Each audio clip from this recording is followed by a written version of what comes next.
Hey you guys, welcome back to my channel. It's Johanna. So, quick update. I'm glad that I kind of got the confirmation that y'all like the workout videos. So I'm definitely going to do more of those, and especially the solo dates. So you guys stay tuned for those upcoming videos. But with that being said, so January is gone. We're already in February, and you know what that means, because that means summertime is literally in 5 days, which means the year is literally almost over.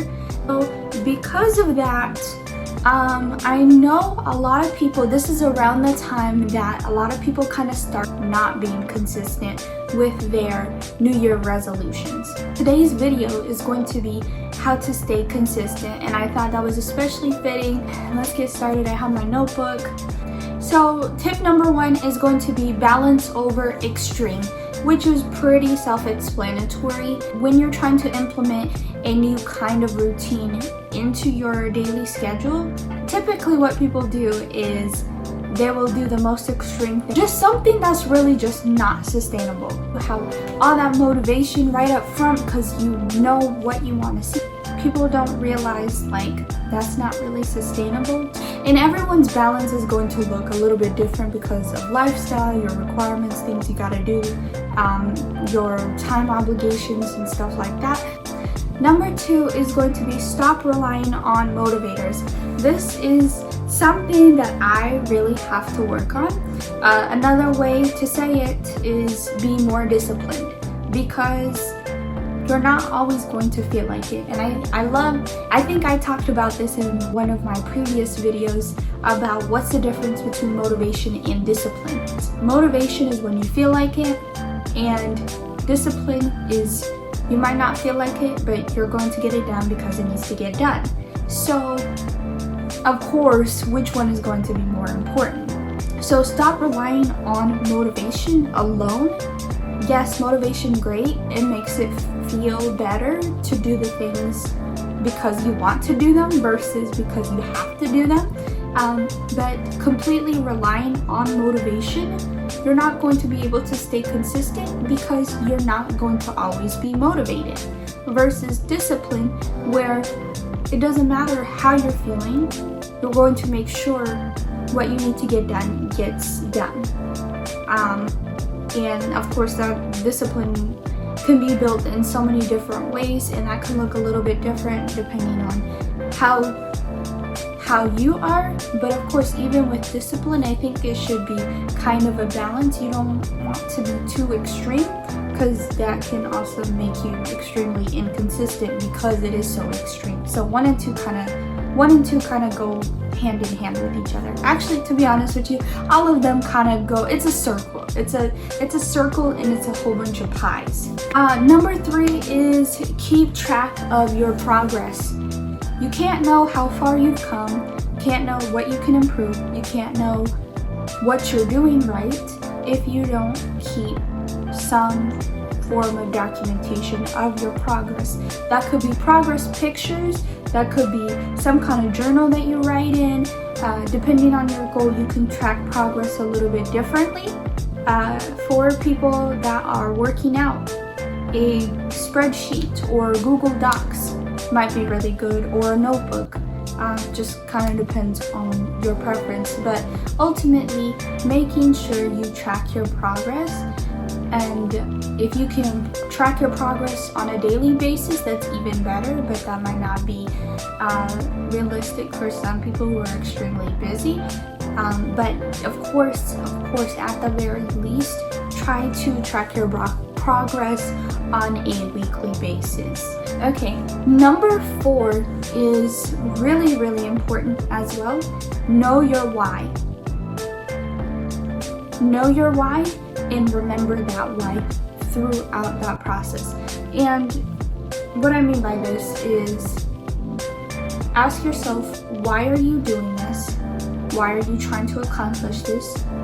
What's the purpose? If you know your why, you have to make sure that you keep reminding yourself why, because those are the times when you don't feel like going to the gym. I keep using working out as a reference because I think that's probably one of the best ones, because you're probably not going to always feel like working out. I've never met not even athletes that felt like working out every day. Like, you're not going to feel like doing that.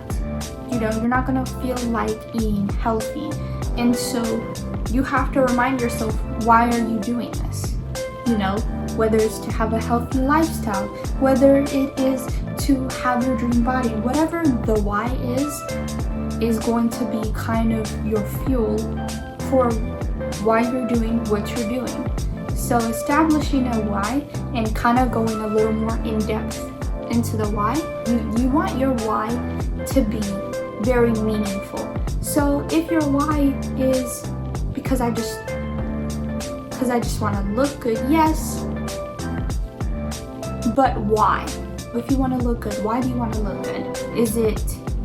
Do you think that would improve your self-image? Do you think that would improve your mental health?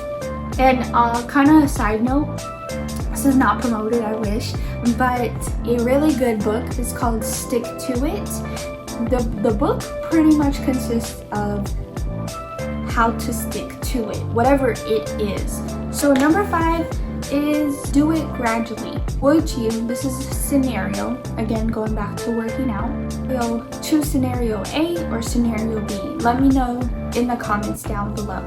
So scenario A is you set a goal of working out an hour 5 days a week, and you really don't feel like working out. You go to the gym, you push yourself, you're disciplined, you push yourself to go to the gym, and you work out for 30 minutes and you just can't anymore. You're exhausted, you're tired, you have a lot going on, and you just can't. So you come back home, you have some kind of like disappointment feeling. It doesn't feel great because it's not going to help you stay consistent. Some people, it just pushes them to the point where they don't want to be consistent anymore because it's like you're kind of disappointed in yourself. Versus scenario B, yes, your goal was to work out for an hour originally, but you really don't feel like you pushed yourself to get to the gym, and you actually made your goal to get to the gym even though you did not feel like it, and you worked out. Your goal was to work out for at least 20 minutes. At least. That was the minimum that you set for yourself. And let's say that you worked out, actually you hit that 20-minute mark and you was like, oh, I'm feeling good. And you get that reward, the chemical reward, and you have more energy to do more. So you probably do it for another 20 minutes. So kind of resetting your goals and resetting your system.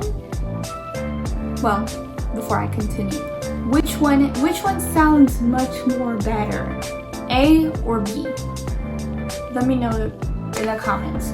So from my point of view, it seems like B is better. Yes, technically you did not reach your 1 hour mark either of those scenarios, but because you set a minimum with scenario B of 20 minutes versus scenario A where your goal was 1 hour and you didn't reach it and you felt not motivated, you felt kind of bad about not reaching it, you're more likely the next day not to feel like doing it because of that feeling.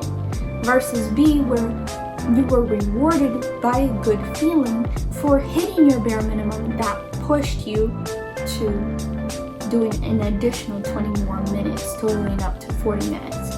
So that was kind of a confusing way to put it a little bit. I hope that made sense. So the reason why I say all that is to do it gradually. So with that being said, that is the 5 techniques that I have in order to stay consistent. And if you've made it this far into the video, don't forget to hit that subscribe button and that like button. It helps me out a lot. Thank y'all so much, and I will see you guys next time.